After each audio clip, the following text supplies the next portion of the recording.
तर आज परत एकदा तुमच्या सर्वांचं स्वागत. 8व्या वर्गामध्ये विषय आपण घेऊया मराठी. आणि आज बघा हे फलकलेखन बघा. आज आपण शिकूया अलंकार. त्यापैकी 2 अलंकार आपल्याला शिकायचे आहेत. पहिला अलंकार. अलंकार म्हणजे काय हे सांगता येईल आपल्याला. सांगता येईल ना. अलंकार म्हणजे काय कोण सांगेल? बसा तुम्ही खाली बसा. कोण सांगतो अलंकार सांग? दागिने. अलंकार दागिने.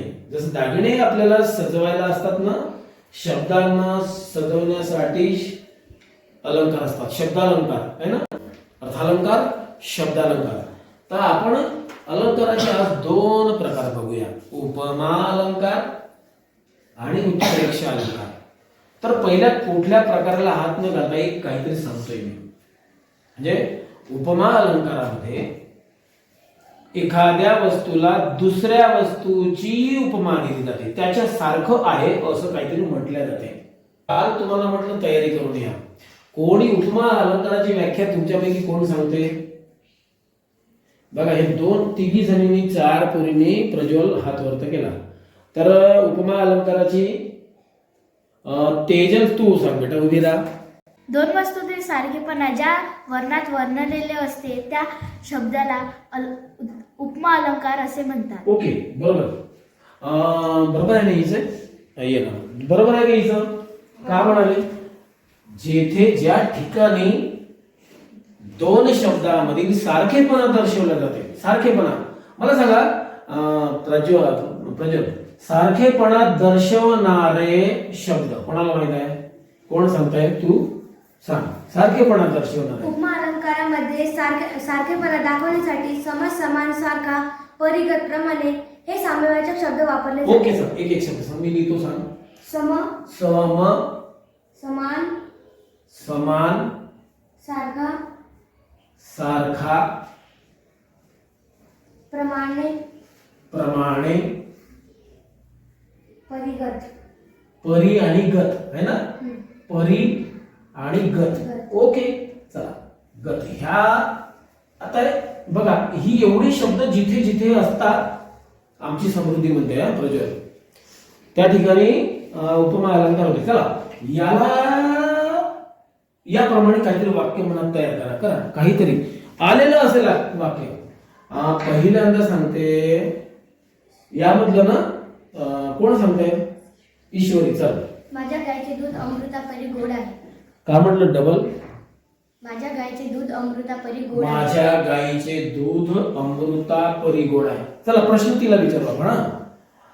यामधलं 2 उपमेय तुम्हाला कालही म्हटलं होतं. उपमेय कशाला म्हणतो आपण?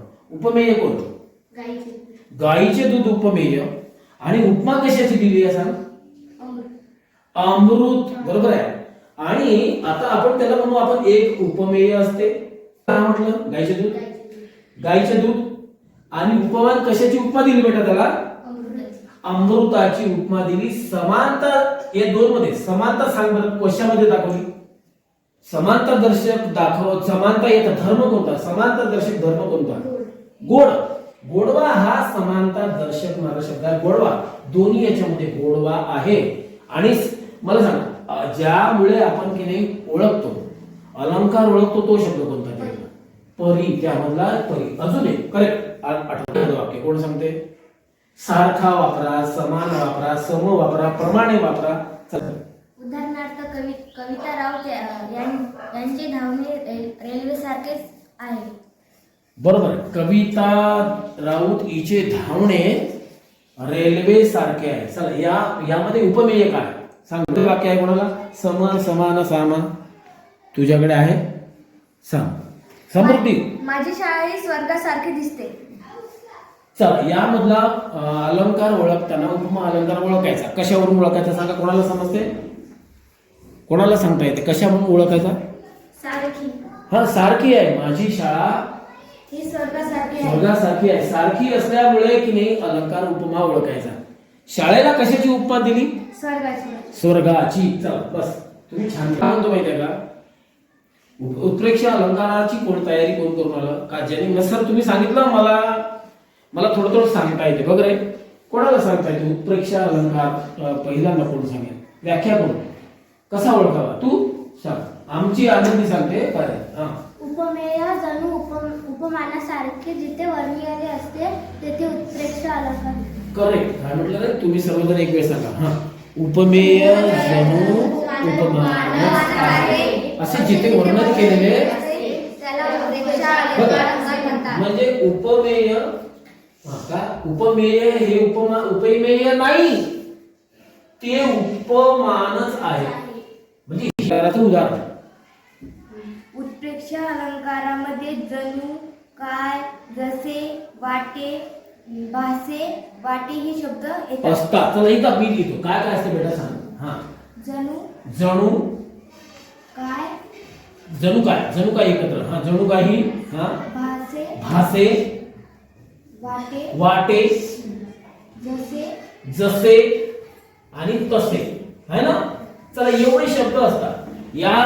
याच्यावरून ओळखायचं. तिने बरोबर सांगितलं हर्षलीन. हे आहे ना, पटकन ओळखा. उत्प्रेक्षा अलंकार म्हणा, सोपं त्याला. याचं एक उदाहरण कोण सांगताय? बसा तुम्ही दोघे जण बरोबर सांगा. उत्प्रेक्षा अलंकाराचं. हा. उदाहरणार्थ पूर्वीचा आवाज लताताई सारखा भासे.